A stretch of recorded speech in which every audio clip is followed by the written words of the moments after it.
where Jerry's a chicken.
Ladies and gentlemen, please welcome Andrew House.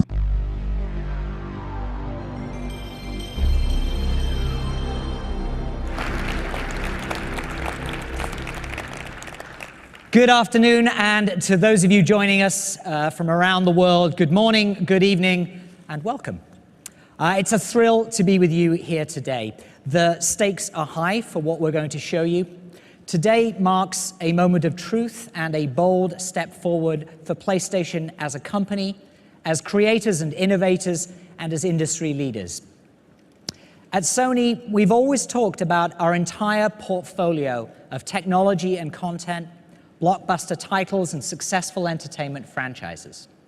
Today, we'll show you how we're strengthening the PlayStation ecosystem through hardware, software, and network capabilities that, when unified, create truly magical experiences that can only be found in our world.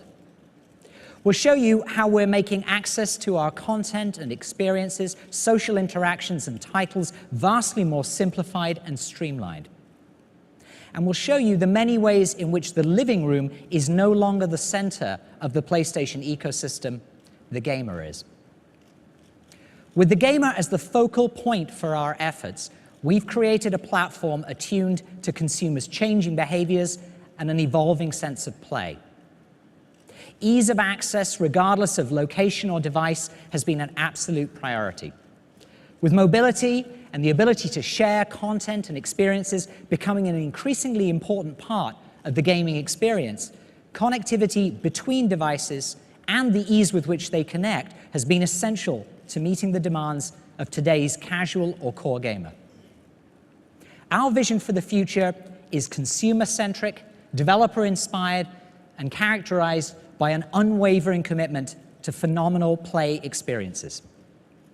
These experiences can happen on a console or a handheld device, and we're meeting the demand for mobility with the most powerful handheld gaming system ever created, PlayStation Vita.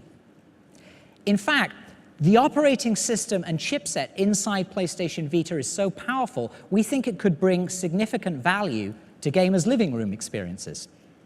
We know the potential for expanding PlayStation Vita to the living room is real and promises to deliver amazing gameplay and multimedia.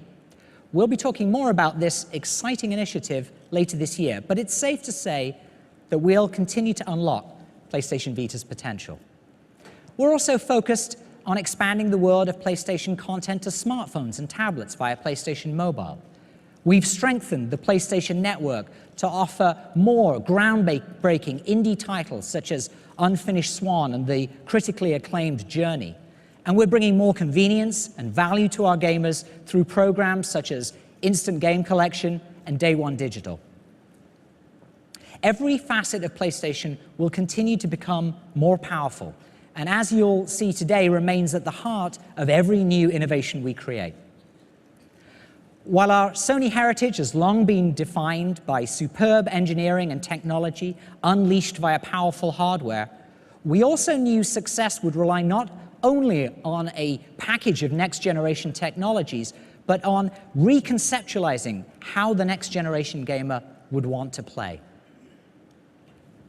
While we once had changed the gaming landscape, now the consumer was changing us. From mobility to multi-format play to greater community engagement, as well as platforms designed to enable access to entertainment, social media, and more, the demands for a new platform were clear. Conversations with the wildly talented and ambitious minds found within the developer community helped us understand what would define the new and the next for them. We painted a picture of the future that would revolutionize not just the console, but would have implications across our entire portfolio of products. Our immersion into the gaming experience at every touch point resulted in a renewed passion for play and keen insight into the demands any new platform would have to meet to be relevant and extraordinary. Today, we will give you a glimpse into the future of play, a reimagination of the gaming experience that has been developer-led, consumer-inspired, and powerfully and thoughtfully engineered by Sony Computer Entertainment. It's designed to make accessing the content gamers love easier than ever. It's conceived as the most personalized gaming experience available today. It is, consistent with our heritage in gaming, delivering the most powerful platform ever. It is simple and adaptive with socially enriched content. Expect worlds to come alive with greater fidelity and intensity than ever before. Expect the best franchises to be even better. And expect powerful opportunities to connect and play and stay informed even when away from the primary console. This is the foundation of our next generation platform, PlayStation 4.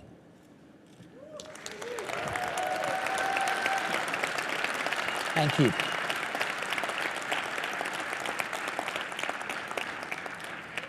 We believe that PlayStation 4 represents a significant shift from thinking of PlayStation as merely a box or a console to thinking of PlayStation as a leading authority on play. For gamers around the world, PlayStation is the best place to play. PlayStation 4 will unleash imaginations to create next-generation experiences that surpass gamers' wildest expectations, while also allowing developers to explore new business models that offer more flexibility, including episodic and free-to-play. Today, we are revealing the genesis of an expanding idea about the future of play, an idea with enough vision to lead the ever-changing landscape, and an idea founded on the conviction that we must give gamers the kinds of multi-dimensional experiences they not only expect, but quite frankly, deserve. Over the next couple of hours, we're going to show you what the new PS4 is capable of, what innovations it is bringing to gamers, and what central ideas and principles drove its development. You'll meet the minds who form the creative soul of the gaming community, who are pushing the boundaries of play. One of those great minds is the gentleman I'm about to introduce. At the age of 17, he joined Atari, and by age 20 had his first major design success with the arcade game Marble Madness. Future successes were many. He worked with Sega on Sonic the Hedgehog, served as president of Universal Interactive Studios, and was part of the creative team on such blockbusters as Crash Bandicoot, Jak and Daxter, and Ratchet and Clank. Now, as our lead system architect on the PlayStation 4, he has been able to harness the engineering prowess of Sony Computer Entertainment with deep developer insight to create a next-generation platform that sets a new industry standard. It is my great pleasure to introduce lead system architect Mark Cerny.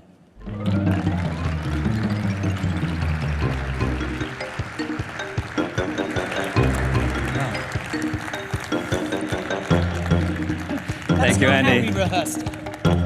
Thank you for the warm welcome, and thank you all for being here today. As Andy mentioned, my role on the development of the next generation platform started about 5 years ago. At that time, we began to look at how the console architecture could free developers from painful technological limitations and enable them to create the game experiences that they'd always been dreaming of making. We also looked at how the whole PlayStation ecosystem could be evolved as well to allow the player to take a dynamic, preference-driven path through the world of content. So when we started this process, it was the early days of the PlayStation 3, which is to say, at a time of great transition in technology and how we use it. Every major console, all the way from the Atari 2600, which was the dominant console when I started in games some 30-something years ago, all the way up through the PlayStation 2, had pretty much been a single-purpose device. Insert the cartridge, the CD, the DVD, power it on, play your game. That's all they did, and that was fine. That was the world we lived in then. But at the time of the launch of the PlayStation 3, all of that was in flux. The world was becoming a connected place, and a single device was now expected to provide a range of services and applications. Now, PS3 has done pretty well in these respects. It's the top platform for Netflix. But as a console designed before this revolution hit, there are limits to the functionality that it can provide in this new world.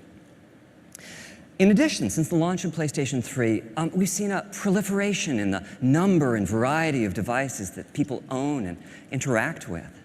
With so many platforms to support, much less value is found today in exotic technologies such as blast processing or a supercomputer on a chip. I'm proud of what we accomplished with Cell on PlayStation 3, but at the same time, the need to radically customize technology can interfere with the design innovation that's so central to game creation. So for PlayStation 4, while we knew that the core performance of the console would be vital to its success, the cross-disciplinary team that we assembled had several additional goals.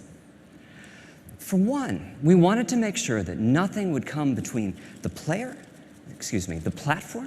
and the joy of play. When I think back to the launch of the PS1, there was a real fun factor that was an intrinsic part of the PlayStation DNA. The whole world was our audience, and we had a remarkable time evangelizing the message that gaming was fun. We also wanted to be sure that the system architecture could fluidly connect the player to a larger world of experiences and provide easy access to everything PlayStation has to offer, across the console and mobile spaces and the PlayStation Network. And finally, we wanted to hear from developers. We spoke to dozens of the best teams in the world. We wanted to know what was important to them. We wanted to make them happy. Because if they were happy, we knew we could unleash the creativity and innovation that would result in a true next-generation experience. Our goal was to create an architecture that would facilitate the expression of their ideas. Now, we couldn't come right out and say in 2008 or so, what would you like to see in a next-gen console? We had to talk our way around the topic. But they knew what we meant, and their comments were invaluable in crafting these system specs. And we were able to create, in PlayStation 4, a platform by game creators for game creators. It is a powerful and accessible system, and it has a deep feature set to support the ongoing development and evolution of gaming itself. Now, the architecture that we chose is like a PC in many ways, but supercharged to bring out its full potential as a gaming platform. For the CPU, we chose the most familiar architecture on the planet, the x86, allowing us to tap into over 3 decades of programming expertise. For the graphics processor, we decided to use a highly enhanced PC GPU, something that would be easy to develop for in the early days of the platform lifecycle, but at the same time, a GPU with remarkable long-term potential. And for system memory, I'm proud to announce that we are equipping the system with 8 gigabytes of high-speed unified memory, both satisfying the #1 developer request for ease of game creation and also increasing the richness of content achievable on the platform. And this system memory is backed by the massive local storage that only a hard drive can provide. Overall, this architecture is designed to ensure that the very best games and the most immersive experiences will reach the player. Now, the next few demos are live, so I get the pleasure of sharing with you, for the first time, the new controller. And here it is, the DualShock 4.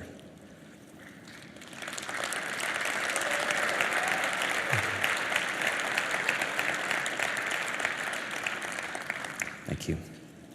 So, during the development of the DualShock 4, we worked with key partners in the development community to enhance the feel of the joystick and the trigger buttons. The result is a much tighter sense of control over in-game actions. We also took this as an opportunity to enhance the rumble capabilities and reduce the controller latency. And finally, we added a few new features. A touchpad as a new form of input, a share button and a headphone jack to enhance social interactions, and a light pad as a light bar as a simpler, more friendly way to identify players. And this new controller was designed in tandem with a second peripheral, a stereo camera that can sense the depth of the environment in front of it and track the 3D position of the controller via its light bar. Now, this first live demo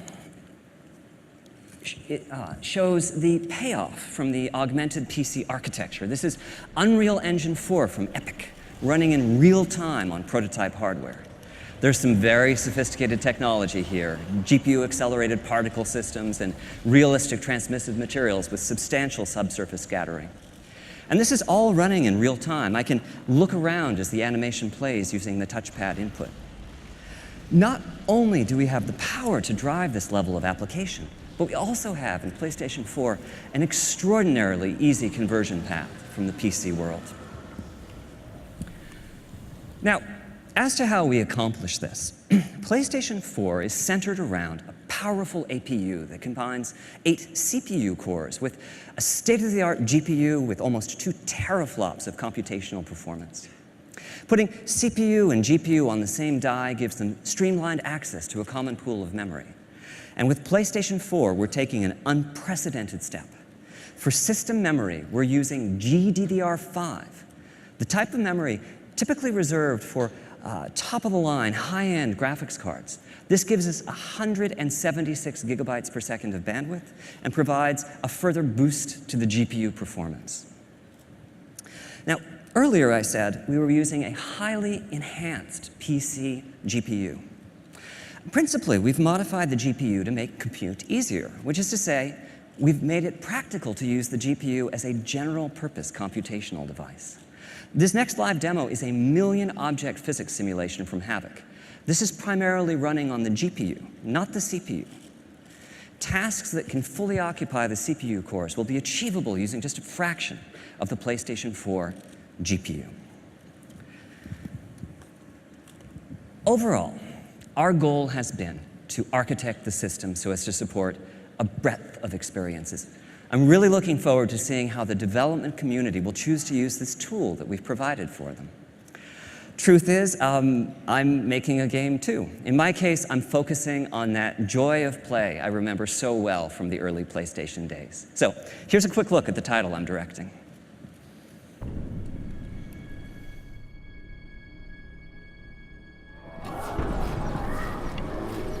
War has come to our peaceful land. We must send our best to neutralize this threat. A veteran explorer, military might. Yes, Doctor. I would like to make a small addition to the team. Behold my greatest creation, Knack. Just go slow, little buddy. You'll be fine. He looks a little delicate to me. Knack is capable of explosive growth. He will be invaluable in the fight against the goblins.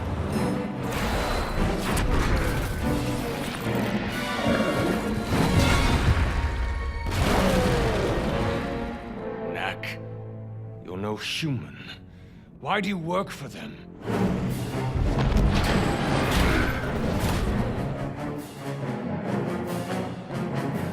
Victor's up to something. The next step of human evolution begins now. The world is about to change, and he'll be the one who changed it.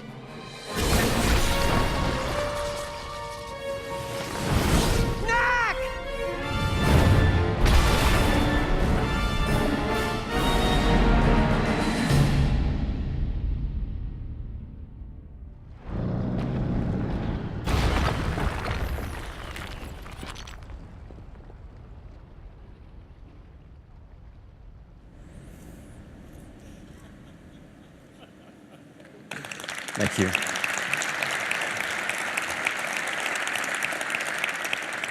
I can't tell you how nice it is to finally be able to show that in public. So, with the major system components, CPU, GPU, hard drive, memory, controller in place, the next design task for our team was to create the larger user experience that would surround the games. And we chose 5 key principles as the basis for this experience: simple, immediate, social, integrated, and personalized. Now, these are just words, but concepts such as simplicity were extremely helpful in crafting the overall system architecture. Games continue to evolve, some becoming very complex indeed, and the processing power of the system is an exponential leap over its predecessors. But at the same time, we wanted the platform itself to be consumer-oriented, with a premium placed on functionality and ease of use. For us, simplicity meant that powerful functionality needed to be just a button press away. Speed of response is also vital. Immediacy is no longer an ambition when creating system UI, it's an expectation with players. So on PlayStation 4, we've put together a feature set, assisted in many ways by custom hardware, that radically reduces the lag time between consumers and their content. For one, the hardware supports suspending and resuming of play sessions. Just hit the power button and the system enters a low power state, with the play session preserved in RAM. The minutes that it takes today to boot a console and load a saved game will be a thing of the past. On PS4, you'll just hit that power button again and promptly be back playing the game at the exact spot you left off. PlayStation 4 also has a secondary custom chip that manages uploads and downloads. As a result, it's possible to download or update games in the background, or even with the main power off. And we're taking this one step further. On PlayStation 4, digital titles are playable even as they are being downloaded. When you purchase a title, you download just a fraction of the data and begin playing. The rest of the data is downloaded in the background as you continue to play the game. Our next key principle is social. There's no doubt that play is no longer an isolated pastime. Social play is so important to PlayStation 4 that we've added in hardware to support it, in the form of dedicated, always-on video compression and decompression systems. Now, to illustrate the next few points, I'm going to show you various aspects of the PS4 user interface, which is a complete redesign over what we have today on PlayStation 3. Part of what this dedicated video compression and decompression hardware does is it enables seamless uploadings of recordings of gameplay. Just hit the share button on the controller, scan through the last few minutes of gameplay, pick a portion, tag it, and return to your game. The video will upload as you continue play. Our goal is to make the sharing of video as popular in the PlayStation 4 generation as the sharing of screenshots is today. And this same hardware enhances visibility of gameplay. You can browse live game video of what your friends are doing at that exact moment, or spectate the gameplay of a famous person within your gaming universe. You can even see that your friend is in trouble and reach out through the network to take over the controller and assist them through some difficult portion of the game. And on PlayStation 4, we are transitioning to a friends network based on real-world friends. We'll keep around the alias and the icon used in today's multiplayer matches. These are great to have when anonymity is important, but most of the new social dimension to PlayStation 4 will be interacting with friends using real names and profile pictures, most likely seeded from your existing social network. And this social network isn't visible only from within the console UI. PlayStation 4 is designed to be a highly integrated platform, seamlessly interconnected across the network to the full PlayStation ecosystem, as well as to key third-party devices and services. Applications on smartphones and tablets, as well as web platforms and Vita, will allow PlayStation 4 conversations to be carried far beyond the living room. You can use your smartphone to browse game video of possible opponents in your favorite fighting game and challenge them to matches. Companion applications on PlayStation Vita or your tablet will add another dimension to the experience and allow you to keep in touch with the evolving world of your game regardless of your location. And our final ambition with PlayStation 4 is personalization, the concept that the system can get to know you and bring you closer to the games and other experiences that you're seeking. Personalization is a key design principle of the PlayStation 4 interface. You're just a button press away from the latest news about your game titles or interactions with your friends. But as the system learns your likes and dislikes, we can take this a step further. You'll discover content preloaded and ready to go on your console by your favorite creator or in your favorite genre. Our long-term vision is to reduce download times of digital titles to 0.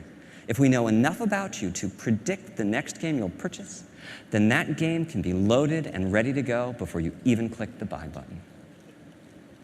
So, in conclusion, an informed system architecture was fundamental to the creation of PlayStation 4. It is and always has been our goal to deliver play that is deeply satisfying. And in order to do that, we knew we would need to design to the dreams and ambitions of the developers who create the content that game players crave. And we knew that these game players would expect ease of access, simplicity, and control over their content and their experiences, and that a successful new platform would need to not only meet, but also exceed their expectations. We've therefore taken a deeply consumer-focused and developer-centric approach to the design of the PlayStation 4, resulting in gaming experiences that evolve and ensuring that PlayStation continues to offer the best place to play. As a developer and creator, and certainly as a gamer, I'm thrilled about the vast potential of the PS4 to empower new and even more compelling game experiences. And that's the end of my section of today's presentation. Thank you very much for your time.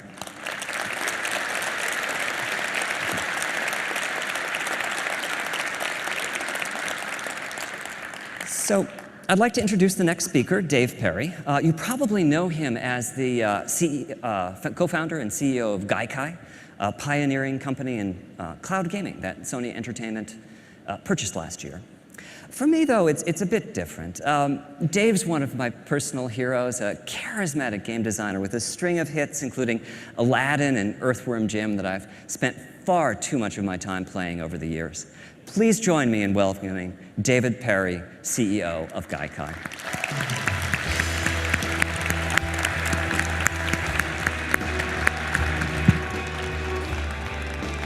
Hey, thanks, Mark.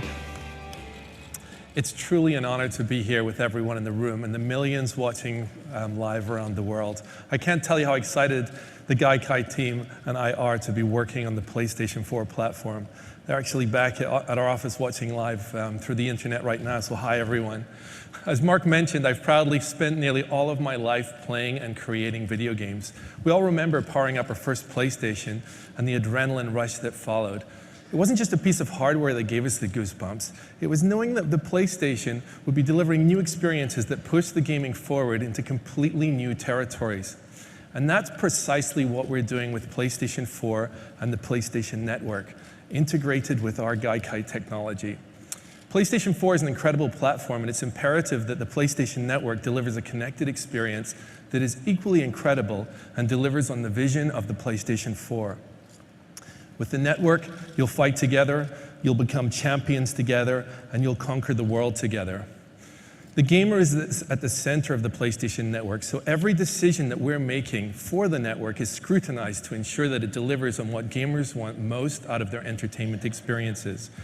What we're creating is the fastest, most powerful network for gaming in the world. The PlayStation Network will get to know you by understanding your personal preferences and the preferences of your community, and turns this knowledge into useful information that will help to enhance future gameplay. So like when your friends purchase a new game, you'll know immediately so you can join into the action. And with the Gaikai cloud technology, our goal is to make free exploration possible for virtually any PlayStation 4 game in the PlayStation Store. So imagine you're in the store. You're checking out the latest titles and you see something that catches your eye. No problem. You can simply press the X button to hop in and start playing the game. Now in the past, not all games were available, and the ones that were had to be kind of the light version, where they had been edited down so that they could be downloaded reasonably quickly. With Gaikai in the PlayStation Store, you'll be able to instantly experience anything that you want. I've always liked that concept of try it for free, share it if you like it, and pay only for the games that you fall in love with. So now we're changing the rules when it comes to social gaming. By putting social at the core of PlayStation 4 experiences, we can layer in new features meaningful to gamers. We've partnered with some of the biggest and most influential social networks in the world, including Facebook and Ustream, to bring gamers' friends into games like never before. Social networks such as Facebook are obviously critical to how we stay in touch with our friends and current events around the world. But they don't know your PlayStation gaming history and all your preferences, nor those of your friends. They don't know if you're a Journey expert or if you've collected up every platinum in the Uncharted series. So by combining the PlayStation 4, the PlayStation Network, and these social platforms, our vision is to create the first social gaming network with meaning. And this network will be dedicated, just to be clear, to games. So as you know, spectating has become very popular in our industry because it lets gamers learn tricks and tips from the best players in the world. When players find something they love, it's our job at PlayStation to make that even better. So we've asked ourselves, how could we improve the spectating experience? First, what we're using is that share button on the PlayStation 4 controller. With that one button, you can broadcast from your game live, 100% real time, to your friends. It's an incredible innovation and something that has never been possible on console before. And we could have stopped there, but we kept pushing. So we're making it so that your friends can actually look over your shoulder virtually and interact with you while you're playing. And if you allow them, your friends can also post comments to your screen. You can solicit support from them, or you can just trash talk with them, and you can even be inside a different game. But wouldn't it be cool if you were stuck in a difficult level, like you just can't work out how to get through that door? You could ask a friend on the internet who's finished the game to take over your controller and assist. We're building this capability into the PlayStation 4 and the PlayStation Network so that your circle of PSN friends will become that much more important. And finally, we're helping fuel the imagination of our developers by giving them new spectating tools.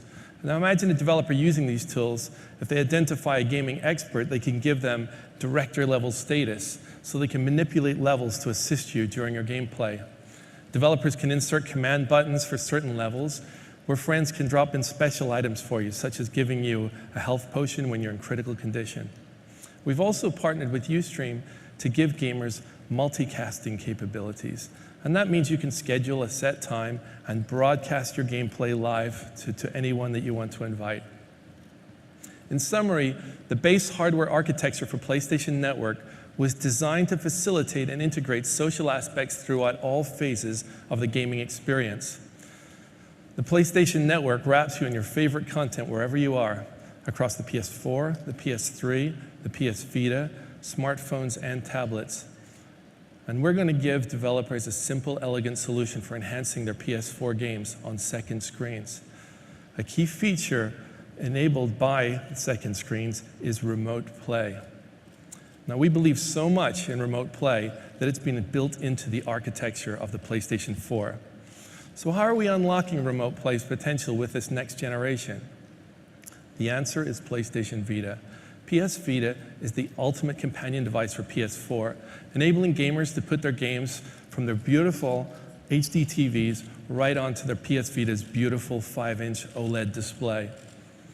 For example, say you're in the middle of an epic battle on PS4, but your kids have just taken over the living room. What do? Well, it's easy. You just use remote play to transfer the game over to your PS Vita. Now, as you saw, Mark is working on this game, Knack, on the PS4, so we brought a surprise for him today. By using remote play, he can now also play his game instantly on the PS Vita. So what do you think, Mark? I think it looks great. So this is my PlayStation 4 title, Knack, running in remote play on Vita. And the work's really well distributed between the two consoles. We're using the full graphical capabilities of the PlayStation 4. And on Vita, we're taking advantage of the beautiful 5-inch OLED, as well as the sophisticated mobile controls. I was expecting you to say cool. So, okay, spoken like a true system architect. Our long-term goal is to make every PlayStation 4 title playable on the PS Vita. I mean, if you think about that, Even the demos that you're seeing today, some of the most incredible, we have some incredible things to show you. If you can imagine, we can make those games instantly playable on the PS Vita as well. So to make remote play between the PS4 and the PS Vita feel good, we've dramatically reduced transmission times so the gameplay is snappy and immediate. We've accomplished this by integrating some of the Gaikai technology into the PS4 system architecture that essentially turns it into a game server, and the PS Vita becomes a client with remarkably fast connection speeds. Of course, the PlayStation Network and the PS4 will provide access to a vast array of other forms of entertainment beyond gaming. PlayStation gamers love all forms of entertainment, including watching movies, watching TV shows, listening to music. So PlayStation Network will have services including Sony's own Video Unlimited and Music Unlimited. And we're working with leading services like Netflix, Amazon Instant Video, and other media services to have them on the platform. We'll be announcing more specifics on this later in the year.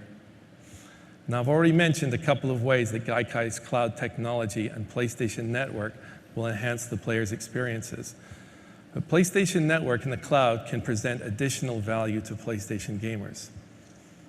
For example, over the past 6 years, PlayStation 3 has built an incredible catalog of titles that is unmatched in the industry. Although PS3 titles aren't natively supported on the PS4, we're exploring some very unique opportunities enabled by cloud technology with the long-term vision of making PS3 games ubiquitous on any device. The technology is so advanced that someday we could easily put PS1, PS2, PS3, and the PS Mobile games on any device, including the PlayStation 4. This would fundamentally change the concept of game longevity. Imagine having access to all the old games you love and the ability to get them up and running in seconds wherever you are on whatever device you have near you. Everything everywhere is the challenge that PlayStation has put before our teams. That's the vision of the PlayStation Cloud service, and it's going to require us to build the fastest global network ever made. Now, Gaikai won a Guinness World Record for our prototype network, but now I'm happy to announce that the project has been fully greenlit by Sony. So this is not an investment into advanced technology and infrastructure.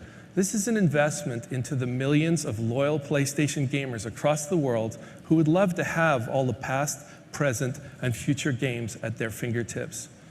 We'll be rolling out PlayStation's cloud services in phases, so we can't reveal all the possibilities here today, but you can be certain that it and the PlayStation 4 will change the way that we play. Now, I've described the vision and the strategy behind PlayStation 4 and the PlayStation Network. Let's hear how some of the world's most accomplished developers are using it as their virtual platform to turn their creative dreams into reality. Thank you. You know, our industry, the past 10 years, has seen so many trends come and go. You know, there's been, at times people are, you have to do social, you have to do casual, you have to do hardcore, you have to do this, you have to do that. But as much as it's been changing, all of those different trends have been supporting each other. What I love about this console is that I think it's the first time that these trends are going to really be brought together. This is where the promise of what we can do is bigger than just one genre.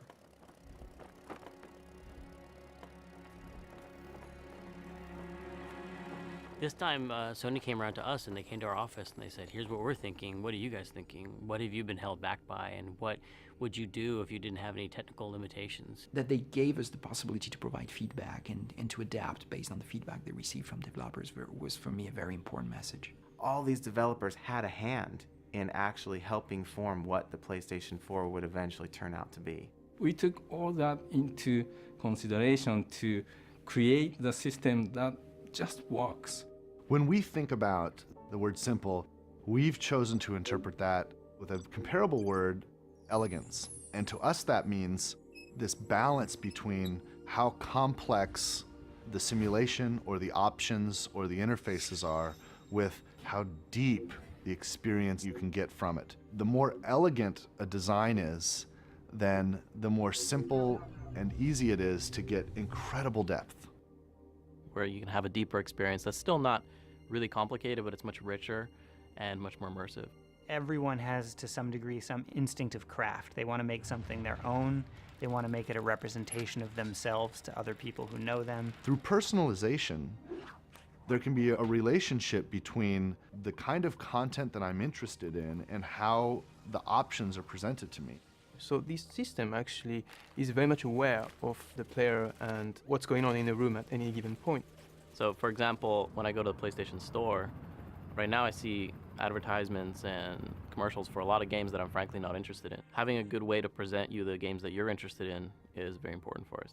If we want everyone to be engaged in gaming and love it and understand it, we just got to make it easy for everyone to get into that and not waste everyone's time. That doesn't involve 3 minutes of boot up and disc shuffling and sort of all of these things that are just like a nuisance between the impulse to play a game. So immediacy becomes an important goal. I want to make the decision to experience something or to access something, and I want it right now. There isn't any more waiting time, there isn't any more startup. I literally walk in, pick up the controller, hit the start button, it just goes. It's a huge win for gamers. You're able to download the first bit of a game and start playing it before the next 20 gigs downloads. One button press away, and you get what you want.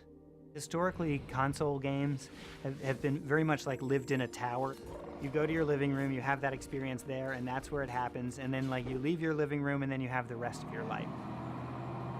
Looking ahead, integrated gaming experiences will follow you everywhere that you go. The entire world has changed in the way you can interact with many devices wherever you are at any time of day. So there'll be some window into that entertainment experience that's accessible through your phone or your PC or a portable gaming device. The many different devices that you use are seamlessly integrated to create your PS4 experience very seamless. There was a time when the shared experience meant that your friend sat next to you on the couch. Now that we can basically project that across the globe. Offering them opportunities to interact with each other, while they're playing the game, but also outside of the game. The new big feature that we have on this controller is the appearance of the share button. The share button allows you to record any gameplay and create a video or a screenshot and share it instantly. Whenever they want to share an epic moment, they can just press that button. Before you had to make a video, edit the video, upload the video, and now we're going to make this so easy for people to just like press the share button and off it goes. It's going to bring opportunities to engage players with the game and with each other like we've never done before. One of the neat things about next generation hardware is there's always kind of this mystery. What is the actual ceiling of this thing? What is the potential? How far are we going to be able to push it? The possibilities have just blown open in a way that in previous generations it never had. This is what PlayStation is about. It's about innovation and it's about new ideas. PlayStation 4というのは、非常にプレーンなシステムですから、真っ白なキャンバスみたいなもので、すごくクリエイターにとって腕の振るいようがあるんですね。全ては、クリエイターが何を、そのキャンバスに書き込むか、が全てなんですね。Because at the end of the day, everybody does like that. Everybody does want to see new, amazing things. For me, the three words that would recap would be immersive, magical, simplicity, ultimate play. The game entertainment machine. It's coming soon. It's a connected world. It's the PlayStation. Ladies and gentlemen, from Worldwide Studios, please welcome Michael Denny.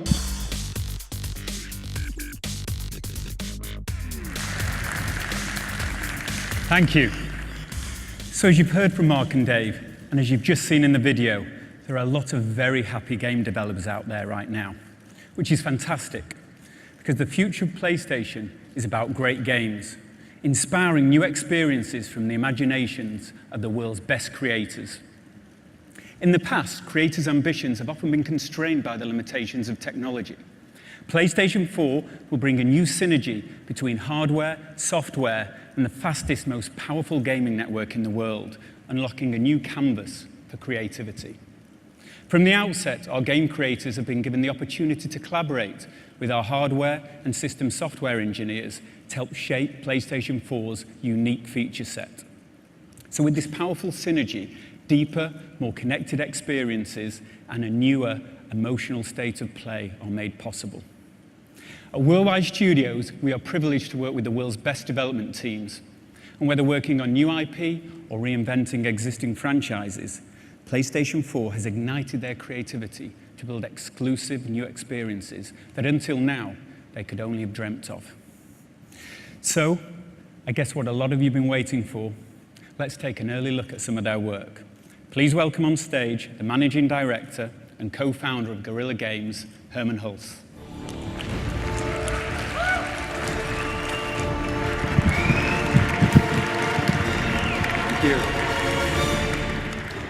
In the near future, mankind has colonized planets in search of resources. However, there's a conflict between two factions: the people of Helghan and the people of Vecta. This conflict is about much more than just resources. The Helghast are fighting for their right to exist, while the Vectans want to protect their way of life. The Helghast have evolved and claim genetic superiority. They are brutal and relentless in pursuit of their so-called justice against the Vectans. This war devastates planets. The conflict draws parallels to Cold War Berlin, with two factions living side by side, divided by a vast wall. This is a story about the loss of home, the search for a new home, and the lengths to which people go to defend it. This is Killzone Shadowfall.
Traffic passing through here today.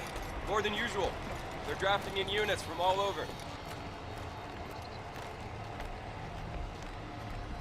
It's the waiting around that messes with your head. Guess now you're here, things start moving, huh? Nobody gets through without... Back up! Back up! Let him through! This way, sir.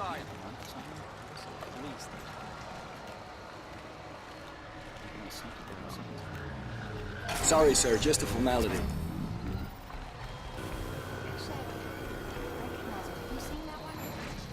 Okay, clear. Please proceed.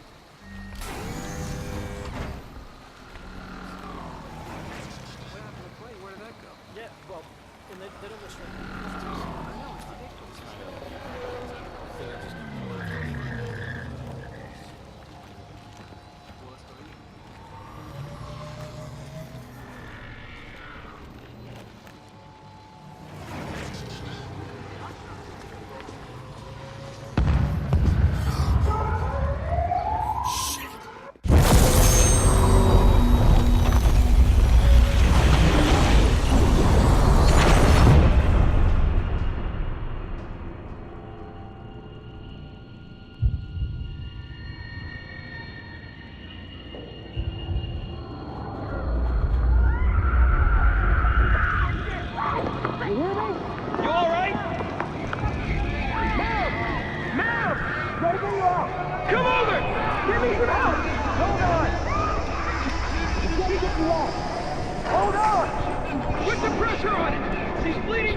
Good evening, everyone.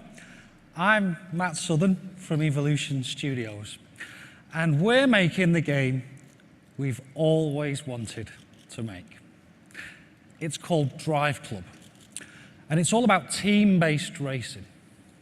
I've waited so long to be able to tell you about it. It's existed as a concept at the studio for 10 years. We trademarked the name Drive Club 9 years ago. You can check it online.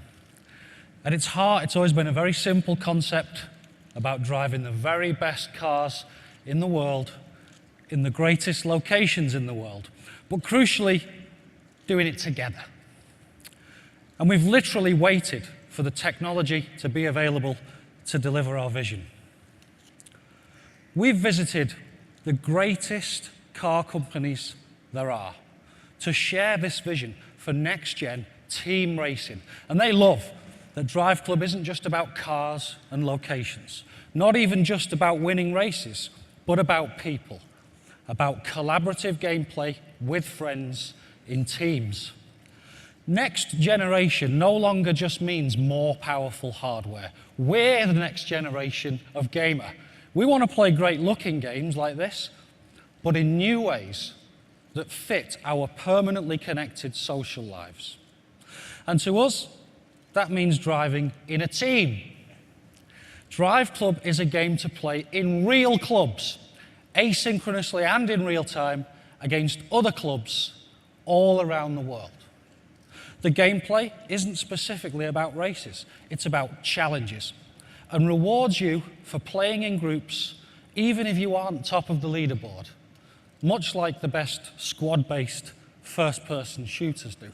I can also fire up the Drive Club app on my phone or tablet, pick a race type, pick the cars, pick any time of day, in any weather, at any time of the year, set a time, and then send that challenge all around the world. Then I can watch the drama unfold as hundreds of players and clubs try to become the best at my challenge. We're talking 24/7, untethered access to your club, no matter where you are, home or away. Plus, whether it's a short team drag race or a weekend-long 1,000-player tournament with hundreds of teams, every section of every track is packed with challenges.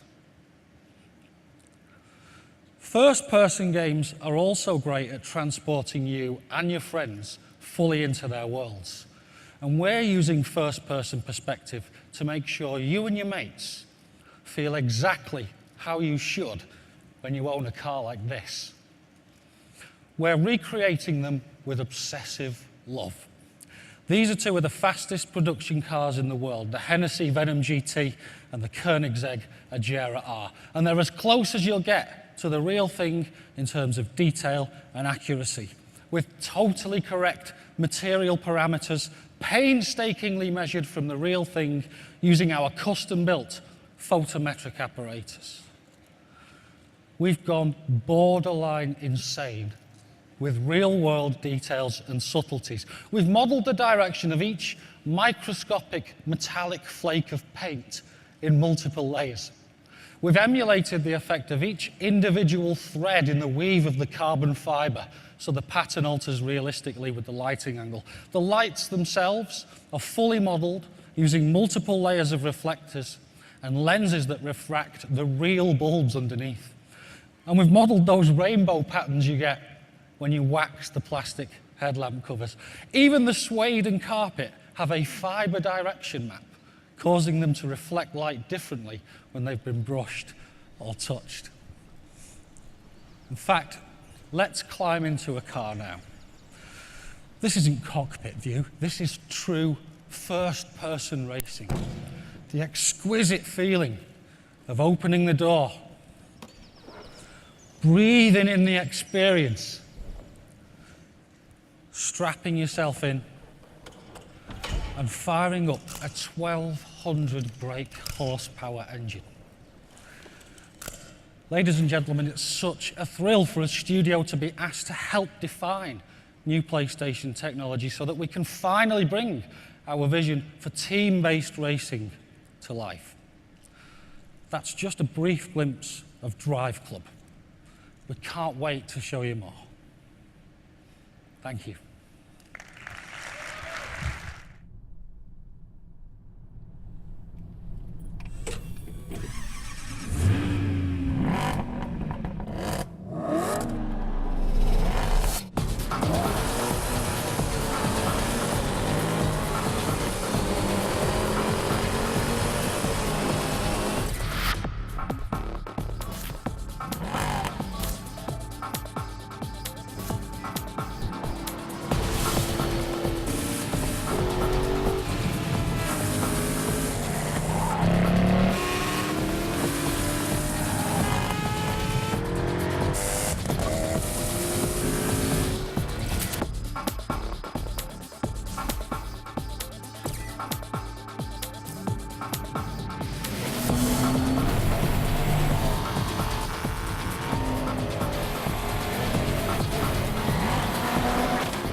In 1999, I took part in a political rally and got tear gassed by the cops.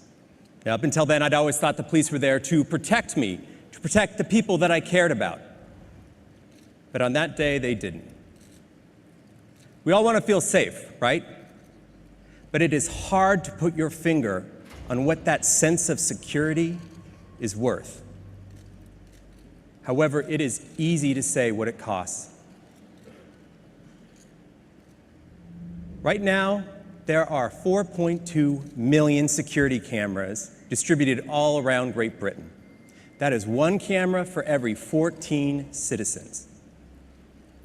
In 2011, the US government seized the personal cell phone records of 1.3 million of its citizens. There are 1,200 of us in here today. 4 of us have been monitored. And 2 years ago, American travelers spent a combined 75,000 years waiting in airport security. You add that all up, that is 1,000 lifetimes lost in line in just 1 year. Our security comes at a high price. Our freedom.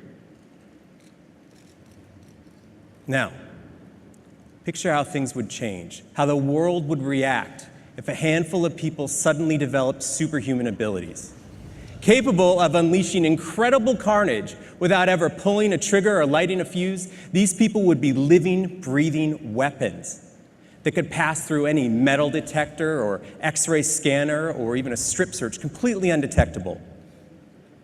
We already live in a culture of fear. Picture how things would change. How much control would any of us have over our own lives? And which of us would have the courage to fight to get our freedoms back? I'm Nate Fox, here to introduce to you Sucker Punch's latest game, exclusive for the PlayStation 4.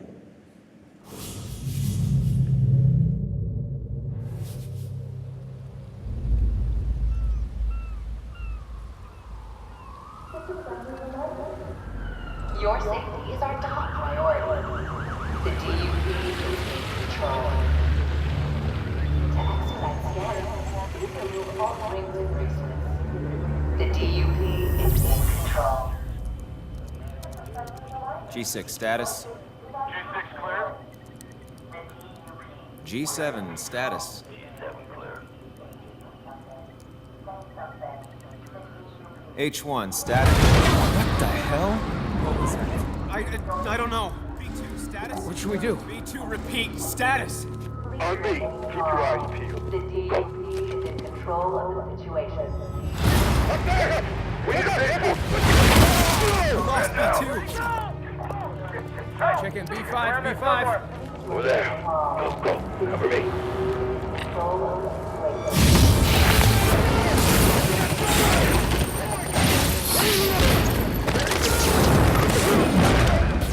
I want him alive. Stop right now! On the ground! Now! The DUP is in control of the situation.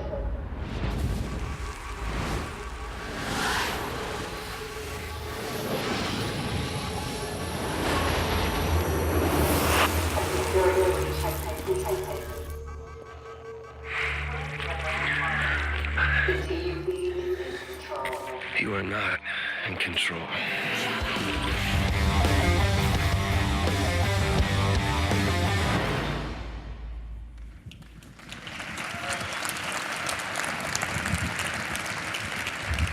Thanks, Nate. And I'm pretty sure he's just won the backstage suite for the coolest game introduction of the night there. And thanks to all the guys for introducing 3 already amazing-looking games that not only look fantastic, but allow a depth of gameplay that will take our players to a new level of immersion. PlayStation has always been proud to offer the best gameplay experiences. Now, often that means deeper and more intense versions of experiences that we know we already love. But sometimes best can mean things that are surprising, things that don't always fit, things that can help us pioneer new ways to play and embrace the unexpected. PlayStation will always be a leader in encouraging creators to push the boundaries. from supporting smaller indies with their highly innovative and sometimes left field ideas, to supporting more established teams in their quest to take creative risks that other publishers simply won't take. In the next few minutes, we would like to take you on an adventure into the imaginations of three amazing creators who continue to inspire us with their unique visions. The first comes from one of the world's most acclaimed independent developers. PlayStation remains steadfast in our support for the indie development community. By offering self-publishing on PlayStation Network, we'll continue to provide the most open console to enable smaller developers to easily bring their breakthrough titles to PlayStation gamers. So please join me in welcoming on stage the creator of the captivating and critically acclaimed Braid to introduce his team's latest creation that will debut on PlayStation 4, Jonathan Blow.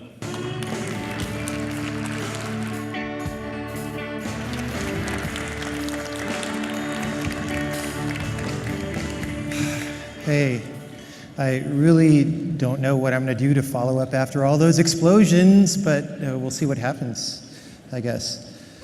Anyway, due to the success of Braid, we've managed to found a new small development studio, and we've been working on our new game, which is called The Witness, for 3.5 years now.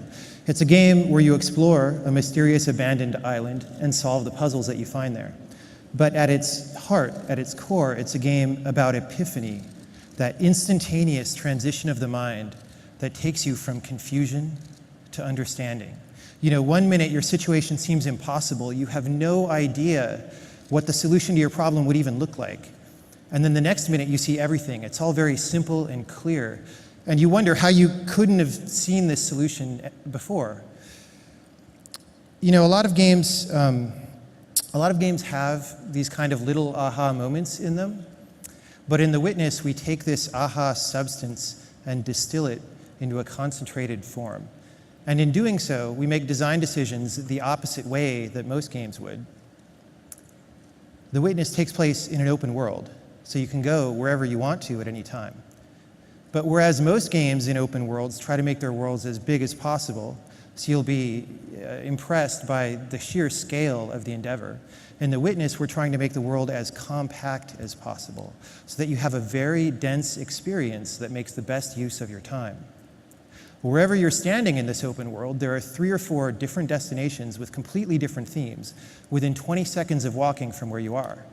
New, interesting things around every corner, and everything in the world is carefully placed, and everything is where it is for a reason.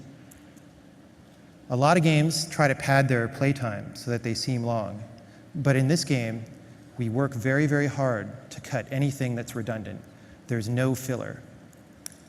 Now, it's a puzzle game, but the puzzles aren't just arbitrary. They don't exist just to be puzzles for you to solve. Every puzzle has an idea inside it, and on the design side, we work very, very hard to communicate in a nonverbal way the essence of each idea. Now, even with this focus on compactness, we've managed to put together a game with 25 hours of gameplay, of unique puzzles, every one bringing you something different. And in the release window, PlayStation 4 will be the only console that The Witness is on. Now, it's a game that happens really all in your mind, much more so than on the screen anyway. But nevertheless, tonight we've put together our first official trailer, which I'll show you now. Let's roll the clip.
Thanks, Jonathan. Wonderful stuff.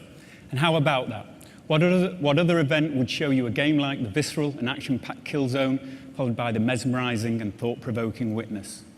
And speaking of Killzone, at the end of the playthrough you saw earlier, Stephen hit the new share button and uploaded it directly to the Killzone Facebook page. So as soon as we're done here, please go check it out. Okay, so what follows now are not game presentations, but a glimpse of the future, sure to challenge your current vision of gaming. Two of our wonderfully talented creators will give us an early glimpse into their concepting process and demonstrate what is possible when you combine PlayStation 4 with unbridled creativity. So first up, please welcome, from the award-winning Quantic Dream, David Cage.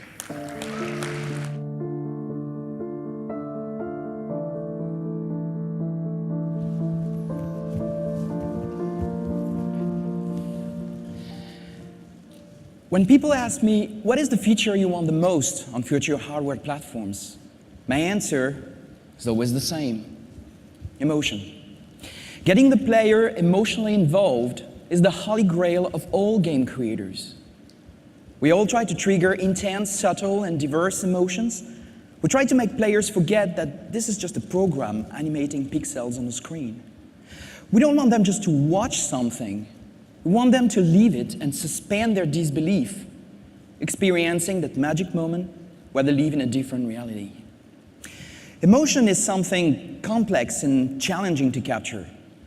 It's conveyed by graphics, animation, sound, cinematography, dialogue, of course, gameplay. In a medium like ours, technology is very important. It is what we rely on to get the player emotionally involved. If you look in the past, some films were highly emotional while being silent and in black and white, but they were limited in their expression to simpler stories that had to be told under heavy technical constraints. Actors had to exaggerate their moves to convey their emotions, cameras could hardly move, and lighting as well as photography were barely concepts at the time. Cinema really became what it is today when technology evolved enough to let movie directors and actors create the subtle emotions they wanted on screen. Eventually, they developed sound, color, lighting, and higher resolution formats, and suddenly, the audience could see in the eyes of the actors when they were lying or when they were about to cry. Pantomimes were not necessary anymore because the most subtle nuances of emotions could be seen on screen. With the PlayStation 4, games have now finally reached that stage. In 1999, Quantic Dream's first game, Omicron, featured characters with 350 polygons. Indigo Prophecy's main characters were around 1,500 polys. Heavy Rain's characters were about 15,000, Chara at 20,000. This year, Jodie Holmes and Beyond will be about 30,000 polygons. On PlayStation 4, this is what you can get. Quantic Dream has developed a completely new engine. What you see is running in real-time 3D on a PlayStation 4. It is our first attempt at using advanced skin shaders with translucency, realistic eyes shaders, volumetric lights, 3D depth of field, and many, many other features that were up until today reserved to CG films. This is the quality that we will get in our future games, and we know we can go even further. But more important than these technical features, we start to reach a point where you can see very subtle emotions on the face of a character, where you can feel his emotions just looking at his face, where you can see his soul just looking into his eyes. When you look at this old man, you can imagine who he is, what he thinks, what happened to him, without him saying a word. With the PlayStation 4, game creators can now forget about the technology limitations and simply focus on inventing experiences never seen before. We can concentrate on what amazing stories we want to tell and what incredible worlds we want to create. We can take you to places you have never been before and make you feel emotions you have never felt in real life without having to wonder if we will have the horsepower to do so.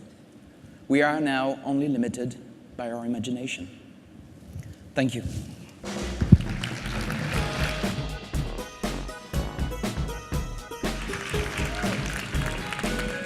Wow, David, please can I have a copy of that skin shader? But I mean, seriously, it's just amazing to be able to get that emotion in the eyes. It's really hard. So, hello. I'm Alex Evans from Media Molecule, and Michael asked us to just give a little insight into our creative process over the last few years at our studio. And, you know, when we first heard about the PlayStation 4, we began thinking, what can we do to turn creative gaming and take it to the next level? Because that's what Media Molecule was founded to do. It was to use this amazing device to bring the creativity of every PlayStation user to the fore. And creativity takes many forms these days, whether it's taking a picture, cosplaying as Kratos, or 3D printing a customized character. It's easier than ever to show off your skills. And with the internet, you can reach millions of people. So creation is everywhere, but it can feel kind of fractured and complicated. And so we thought, how can we cut through all the crap? And we realized there's a simple way of thinking about all of this. What we wanted to do was let you record your dreams. Think about that for a second. Record your dreams. You see, the PlayStation 4 for us at Media Molecule should be the creative console. It's the place you go to be inspired. It's the place you go to experience other people's dreams or to make your own. It's the place you go to create. And the only question for us was how. When we looked at how people create digitally, especially in 3D, things just haven't changed in the last 5 or 10 years. As a graphics programmer, vertices, textures, UV mapping, they've been the bane of my life and the artists I work with for many years. I call it the tyranny of the polygon.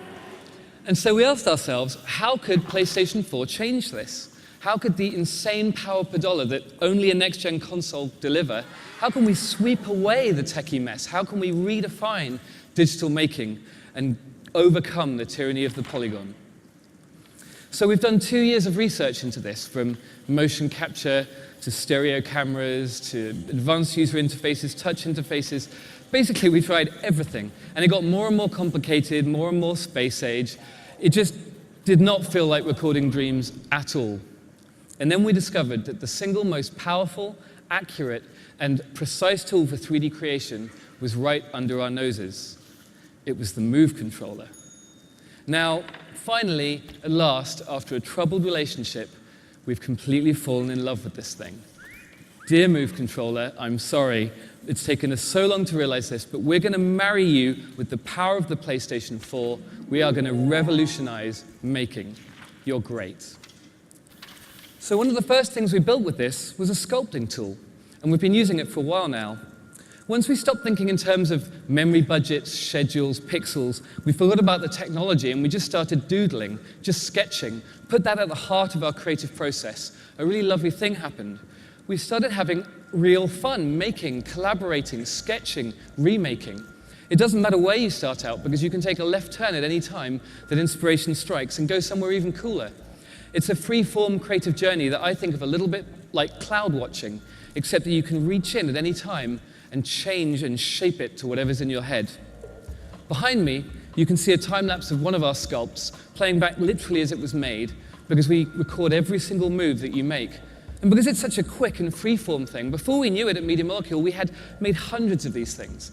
Imagine this multiplied from our tiny staff to the thousands and millions of brilliant PlayStation users online. Every single one of these was made entirely with the Move controller. And it's a kind of performance. You're able to put down your ideas as fast as you can think of them. It's this combination of the PlayStation 4's power with the Move's unique accuracy, which allows us to ditch all of the 2D fiddly camera controls and nasty user interface. It makes 3D sculpting easy for beginners and deep for advanced creators. And if you're like me and haven't quite mastered sculpture yet, then we're going to allow you to use the creativity of all of these people to collage and create ever larger sets, game levels, stories, with the simplest possible interface. You just hold your controller and click to assemble your dream. Of course, this isn't just about sculpture and collage. With PlayStation 4, with the creative console, we wanted to change making in every way, whether it's music, gaming, or storytelling. And the point is, it's fast to create. What you're about to see was recorded live in one take, It's someone's dream brought to life with PlayStation 4.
How do you follow that?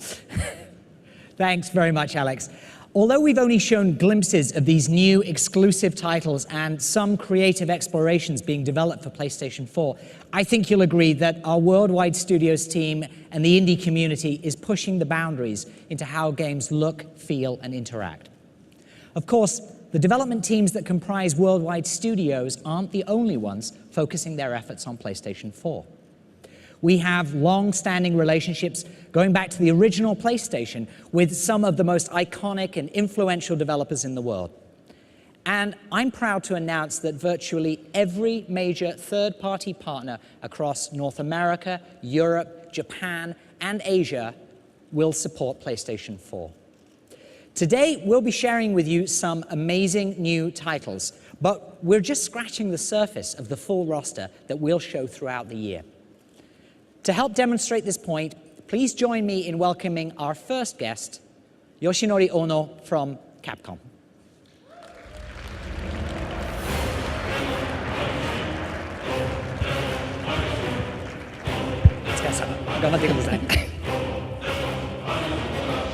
Hi everyone, do you want to stretch? All right. So, I'm not talking about Street Fighter today. So, good morning, good evening, everyone. So, and good morning, those in Japan. I have really been looking forward to tonight's presentation. You have no idea how badly I wanted to tweet about it, but I persevered. It feels good to finally be able to talk about this stuff. I hope you are eager to listen as well. This event is being streamed to Japan as we speak. So we will be conducting this presentation in both Japanese and English. 日本の皆さん、おはようございます。これから日本語で僕がプレゼンテーションをさせていただきます。カプコンは今までのタイトル、テクノロジーの進化、これはプレイステーションと一緒に歴史を歩んできたと言っても過言ではありません。Capcom's technology and the games themselves have changed a great deal over the years, keeping pace with PlayStation's evolving technology and business style. PlayStation 1の時代、我々は 2D アニメーションからバイオハザードというタイトルで 3D に大きく変革のテクノロジーをしてきました。The technology of the original PlayStation allowed us to move beyond the 2D sprites to which we'd grown accustomed and break new ground with IPs such as Resident Evil. PlayStation 2の時代、DVD ロムという新しいビジネススタイル、そしてエモーションエンジンという新しいグラフィックエンジンを我々は手に入れて、新しい IP、鬼武者シリーズとデビルメイクライを作り出してきました。The DVD-ROM technology and the emotion engine brought to us by the PlayStation 2 allowed us to create visually stunning titles that took advantage of newly developed graphical engines. Titles such as the Onimusha series and Devil May Cry would not have been possible without the technology that the PS2 brought to the table. そして PSP の時代です。今まで家庭用でしかできなかった経験を外に持ち運ぶ、そしてネットワークにつなぐ、この形で我々はモンスターハンターシリーズを生み出してきました。The PSP allowed us, for the first time, to take our PlayStation experience out of the living room and into the world, using communication technology to bring such experiences like the Monster Hunter series to life. 2D アニメーションのシンボルであったストリートファイターシリーズ、そして恐怖体験のシンボルであったバイオハザードシリーズ、これを今の時代にしっかりと蘇らせたのも PlayStation 3の技術があったからだと思っています。The most gorgeous 2D art the Street Fighter series could muster upon its rebirth. The progression and evolution of the Resident Evil series and the utter fear that it instills, all this immersion, all these fantastic effects, we owe it to the PlayStation 3 format. 我々はこの PlayStation 4の時代、新しい時代へ走ってみたいと思っています。And now here we are, with the announcement of the PlayStation 4, we are proud to help usher in a new era of entertainment. 我々は今まで MT フレームワークというエンジンを使って開発をし続けてきました。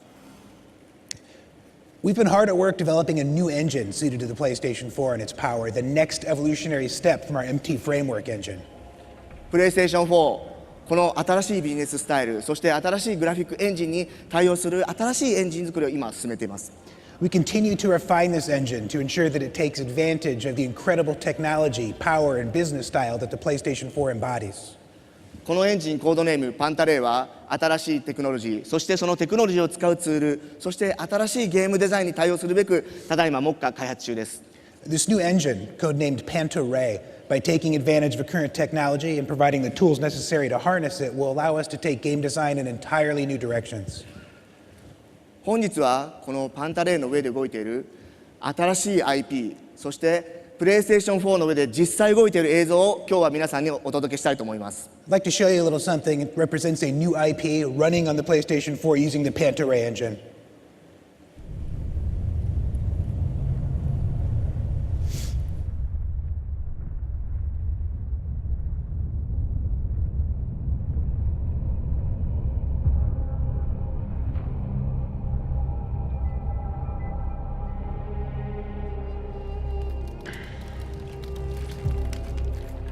Useless magic could have me poking lines in the old market for 1/10 the hassle of your empty venture.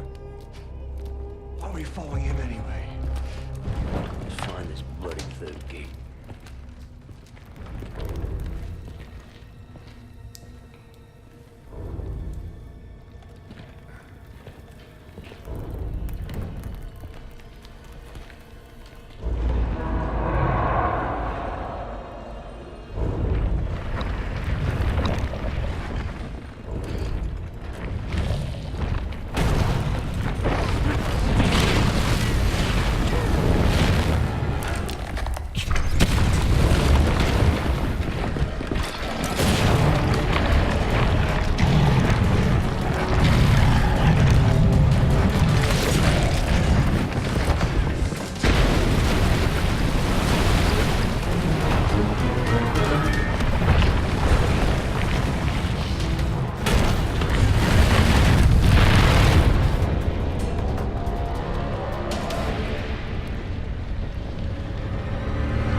Harvard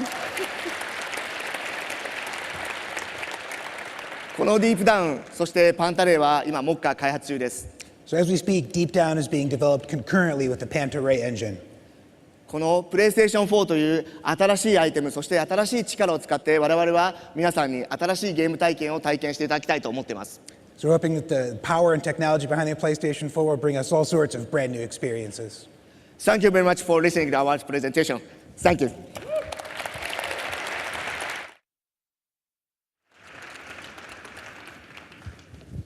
Thanks very much, Ono-san. Domo. Arigatou gozaimashita. Footage looks remarkable and brand new IP. We're really excited by what Capcom has in the works for PlayStation 4, and we'll be sharing more later this year. Square Enix is another major partner developing for PlayStation 4. As you know, our relationship with Square Enix dates back 16 years to when Final Fantasy VII appeared on the original PlayStation. Since then, our partnership has fostered some of the most innovative gameplay and rich cinematics and storylines that gamers fell in love with. Please join me in welcoming to the stage Yoshihisa Hashimoto from Square Enix to tell you more about their support for PlayStation 4.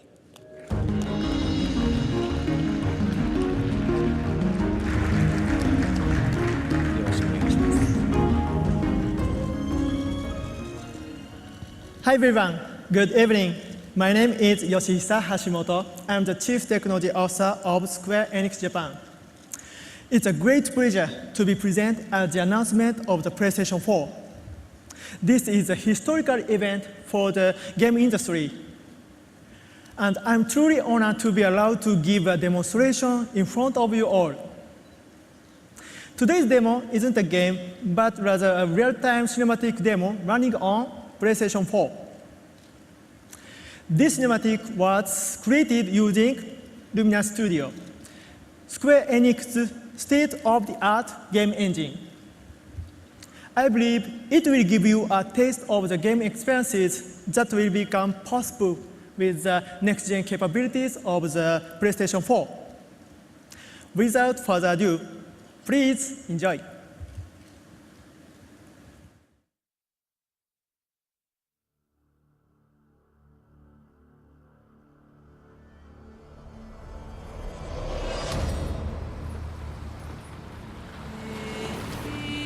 Hear me, mighty servant. With an offering of light and darkness, do I invoke the ancient pact of binding.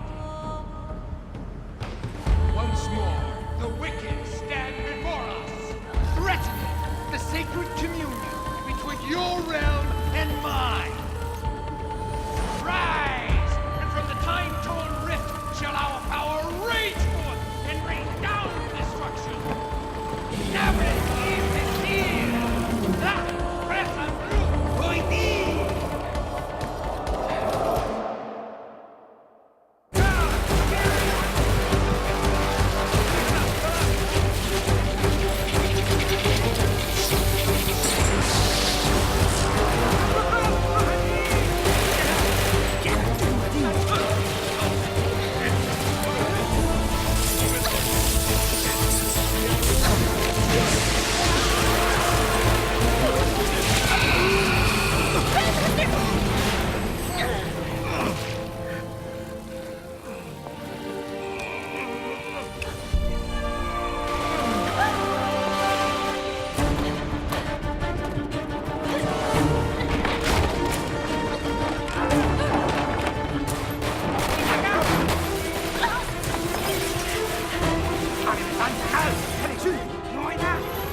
Thank you. Thank you.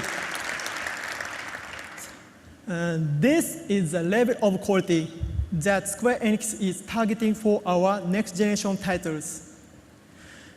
The PlayStation 4 is a multifunctional, incredibly powerful gaming platform. Its CPU and GPU processing power are extremely high. And it has massive amount of memory, and even has wonderful social features. And the development environment is excellent, flexible, and super easy to use. In short, it's a game developer's dream. Thanks to the PlayStation 4, the possibilities of gameplay experiences have been greatly expanded, and players will be enthralled by the new generation of gameplay that will appear on the PlayStation 4. So my part is ending, but we have one other piece of information to share with everyone. I'll give the floor to the other Hashimoto to tell you about it. Well, Mr. Shinji Hashimoto, please take it away.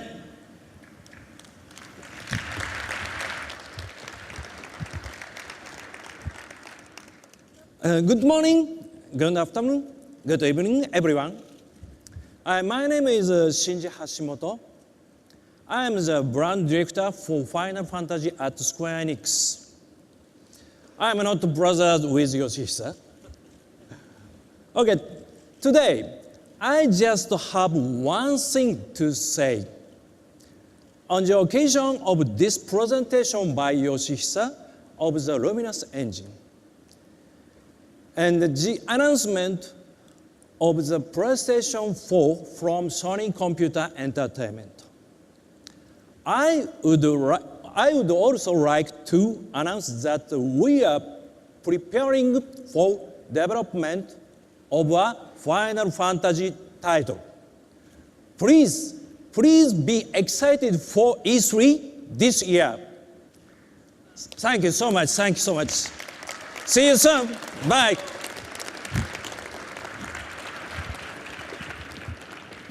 Thank you, Hashimoto-san. The Luminous Studio demo running on PS4 further demonstrates the system's graphics and computational power. I would now like to welcome a very special partner and a personal friend.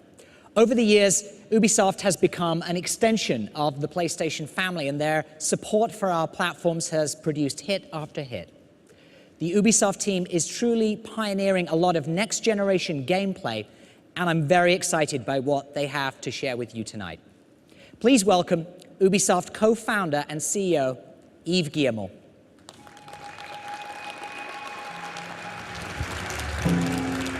Thank you. At E3 last year, I asked you all a question. Who really controls our cities, our information, and our lives? Thanks to PlayStation 4 and our next-gen titles, Watch Dogs, we have the answer. It will be all of you. Next-generation games blur the lines between the real and virtual worlds, more than ever before. Ubisoft development teams have been hard at work with the PlayStation 4 to make gaming experiences that are more connected, more immersive, and more interactive. We are creating games that will be played anywhere, anytime, across many different devices. Games that will bring friends and gaming communities closer together and let you collaborate to achieve amazing things. Games that are tailored to match your interests and can quickly adapt to all your needs. And we are using the PS4's quantum leap in power, graphics, and AI to construct deeper, richer, and more believable games. Players are going to be super excited by the PS4, and this platform will bring millions of new customers. Now, to give you an example of the kind of connected, immersive, and interactive experience, please welcome Jonathan Morin to tell you more about Watch Dogs.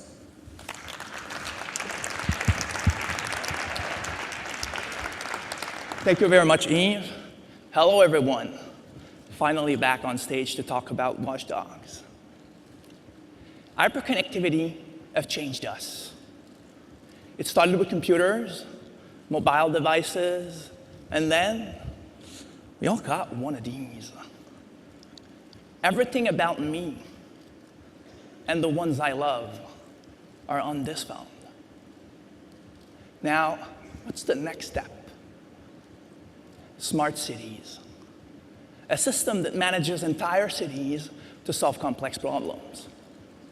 Traffic jams, war against crime, power management.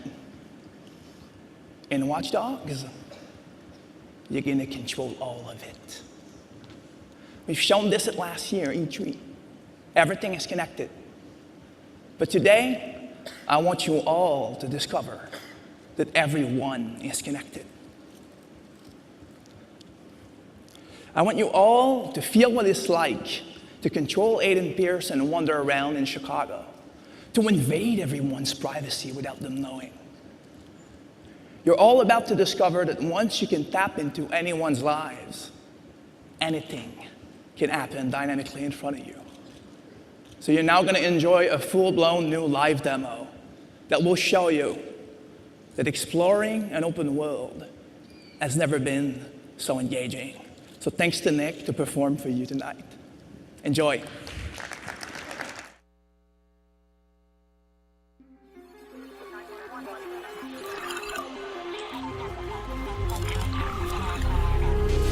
Pierce has been identified as the man responsible for all the tacos. The heart of America. Feels like somewhere it must have skipped a beat. People haven't changed, but now everybody's broadcasting. And once you've seen it, all of it, how do you look away?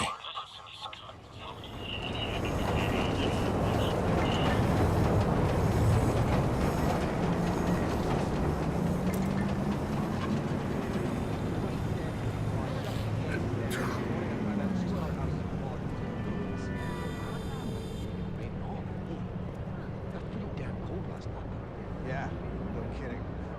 Drops once more, I'm gonna have a hot.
I'm not gonna let you get away with it. Don't touch me. I'm warning you. You don't get to ignore me. Let me go! You think you're so special, huh? Oh, don't! Oh. Fuck off! Leave me alone! 911, please state your emergency. Please, you have to get the cops out here. This man just pulled out a gun and started shooting. Hurry! HOS can't authorize. Initializing search for suspect now. Get away from me!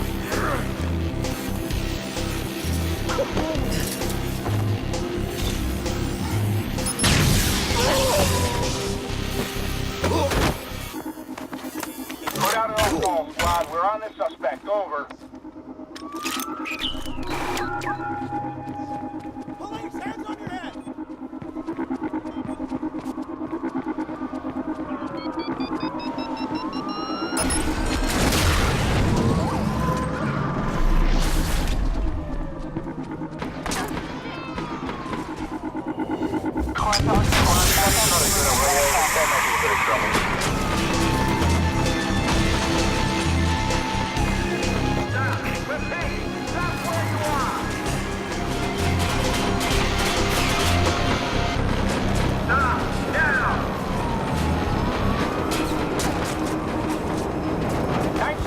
Charlie, your squad put out an all-call. We need backup ASAP.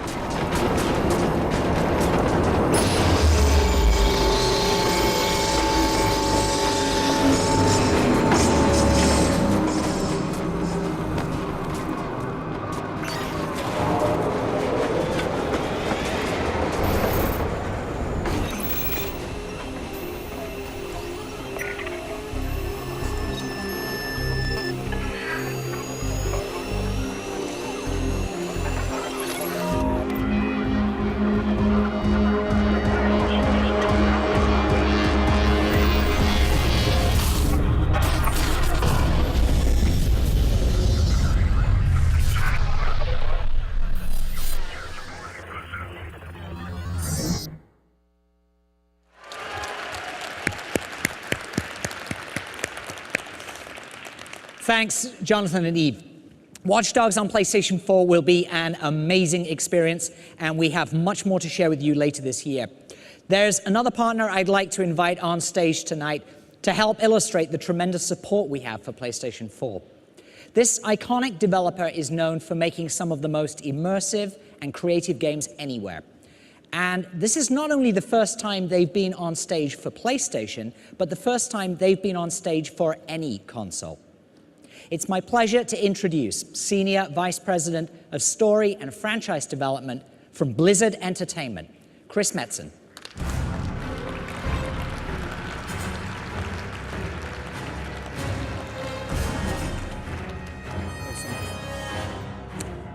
Good evening. How are y'all doing? Good, good, good.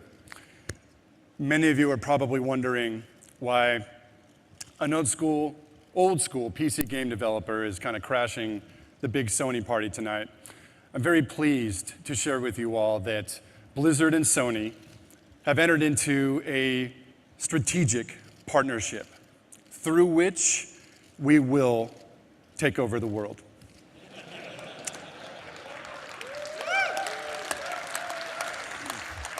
Oh, if it were that easy.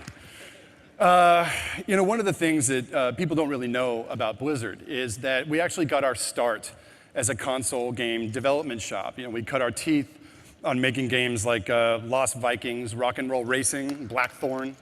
Thank you. Old school. You could say that console game development really is just in our blood. We're very, very passionate about it. And all these years, we've really played on the PC side of the street.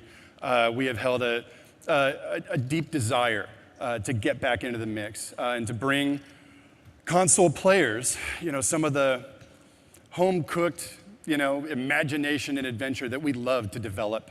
The trick was always going to be how? How do we do it? We spent a lot of time thinking about which of our franchises, could translate to console, which, if any, of our game products could make the jump while still maintaining their accessibility, their playability, their ease of use.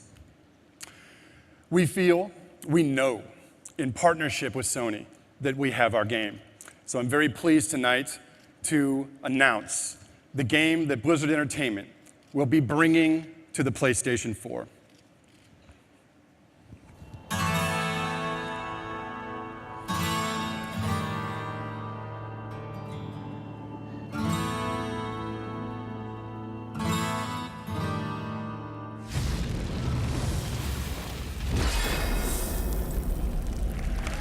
Thank you. Diablo 3 will be available for the PlayStation 4 as well as the PlayStation 3. Actually, right now we have a version running on the PS3. It's amazing. It runs well. It looks great. We have painstakingly optimized our control schemes, anywhere from the entire user interface of the inventory system to player customization, even direct control over your player avatar. So, if some of you have played on the PC side, you're not mashing your mouse into your desk. Diablo 3 has really never been easier to play. One of the really fun things about this version of the game is we've developed a 4-player co-op mode that's full screen. You can kind of sidestep all of the split screen shenanigans. If one of the group decides to run back to town, it's just kind of a smooth, seamless play. You can play with your 3 best friends on a couch. It was kind of one of our standby lines. One couch to rule them all. To try and, one way or another, translate some of our gameplay experience from perhaps your home office to the living room. So we thought that would be very, very cool. Coming up, I think in the coming months, we're going to formally debut the game. We're going to have some video. We're going to have playable demos of the thing. We're going to answer all of your questions, I believe, at PAX East. So keep your eyes and ears open for that. We can't wait to show you how this thing looks. It's just been amazing to watch it come together. So I guess I'll keep it short and sweet. I thank you all for your time. We're very excited about this product. We're very excited about our partnership with Sony and what the future has in store for us. Hopefully that's world domination. So again, thanks guys. We appreciate the time being here and just to be here for this amazing event tonight. The PlayStation 4 is looking killer. We hope to see you all adventuring across the darkened fields of Tristram very soon. So thanks again, guys. Have a great night.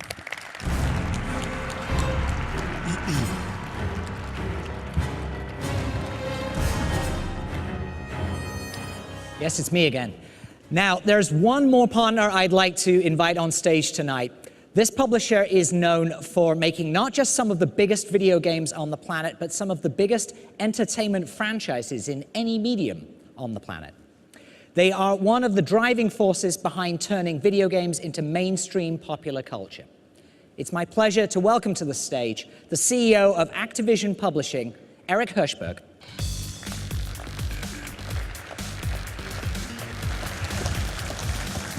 Thanks, Andy.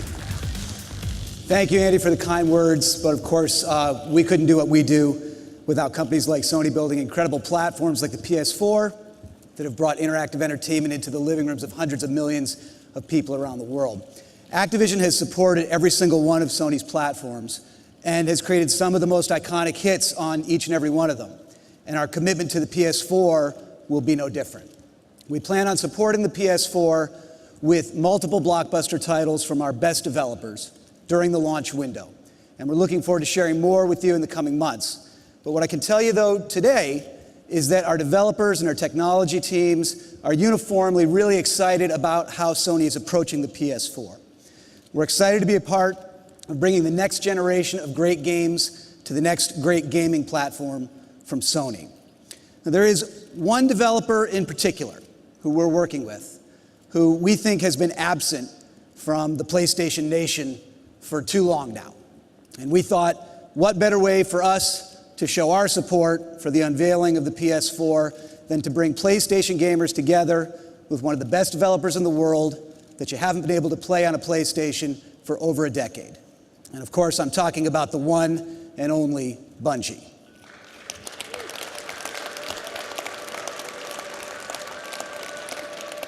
Last week in Seattle, we gave the world its first glimpse into our ambitious 10-year project together called Destiny. And Jason Jones, the visionary developer, co-founder of Bungie, and project director of Destiny, wanted to say a few words about why he's excited to bring Destiny to the PS4 and also to unveil a few more glimpses of in-engine footage here tonight for the first time. Take a look. Hey everybody, it's great to be here. I want to tell you a little bit about what Bungie's been doing for the last few years. After Halo, we ask ourselves the question, what next? What's worth doing? When you have a studio with this much talent, what do you point it at? How could we take a genre that we know and love so well, the first-person shooter, and turn it on its head again? And our answer is Destiny. Bungie's next great FPS. In Destiny, we've created a fantastic new universe for players to explore, full of mystery and adventure. We've built a persistent online world where players grow and customize their characters. And we focused from the beginning, not just on the great competitive experience that players demand from a shooter, but to make sure that playing Destiny cooperatively with your friends was going to blow your mind. Destiny is going to be amazing on PlayStation 4. It's a great piece of gear. And we can't wait to see what PlayStation fans do when they set foot in our world for the first time.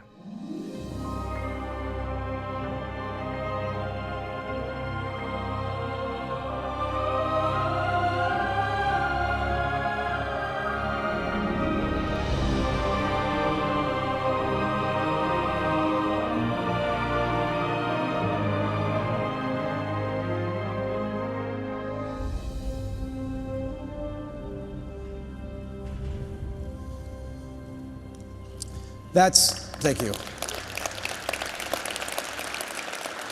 That makes 2 Jason Jones sightings inside of a week, so you'll hear from him again in 2025. Destiny is an ambitious project. It's what we're calling the first shared world shooter. It's something we're putting a lot of creativity and resources behind. We're very excited to bring it to the PlayStation 4. And to tell you a little bit more about it, it's now my pleasure to introduce some of the key leaders at Bungie. Andreas Jenkins, John T. Barnes, Marty O'Donnell, and Bungie's president, Harold Ryan.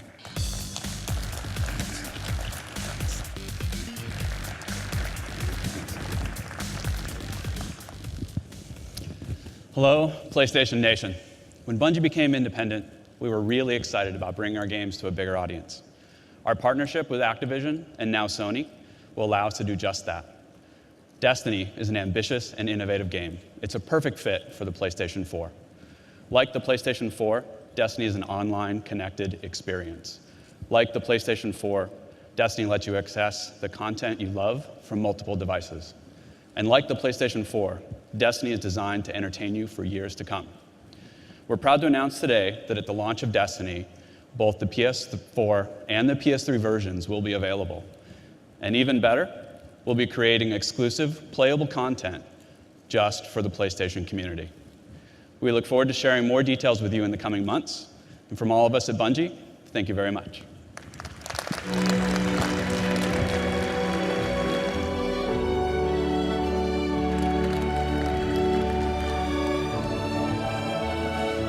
Thanks, guys.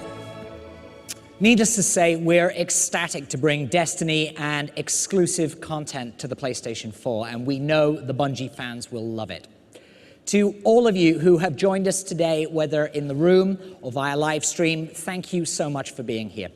The arrival of PlayStation 4 presents an enormous opportunity to dramatically evolve the gameplay experience. From intensified power to enhanced social capabilities, to bigger, better, and more immersive gameplay, and a simple adaptive interface, we believe PlayStation 4 proves that we have more to offer than ever before. We look forward to continuing the conversation and demonstrating why PlayStation is the best place to play. Thank you very much for your time, and good night.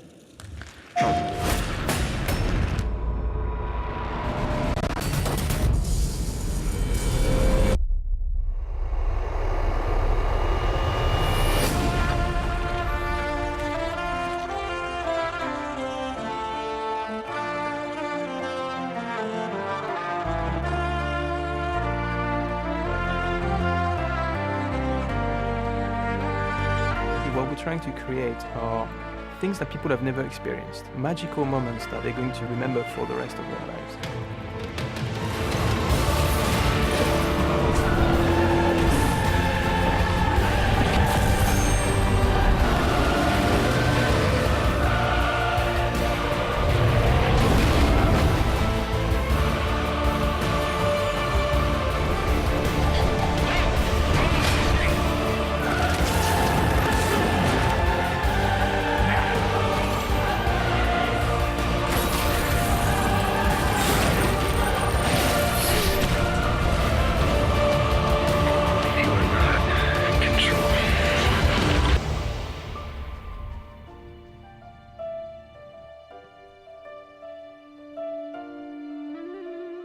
I would like to make a small addition to the team.